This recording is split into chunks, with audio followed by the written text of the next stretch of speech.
Meet Cody, Kilo, and Loki.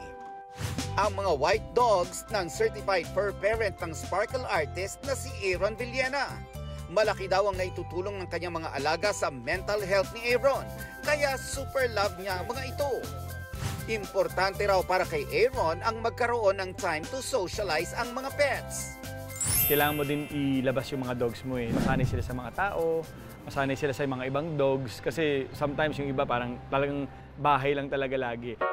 Once a month daw niya dinadala ang kanyang dogs sa mga park at pet play area kung saan nakaka-exercise din sila. Pero maingat daw si Aaron. Sinisiguro niyang kumpleto ang anti-rabies shots at iba pang bakuna ng mga alaga. Yun yung pinaka-fear ko na baka mamaya biglang nilabas ko nagkaroon ng something disease ng yung sa pang-dog, di ba? Paalala ni Aaron, maging responsible fur parent. Siguraduhin kumpleto ang checklist kapag lalabas ng bahay para enjoy na ang pets, hindi pa perwisyo sa iba. I make sure naman na lagi akong kumpleto sa gamit nila.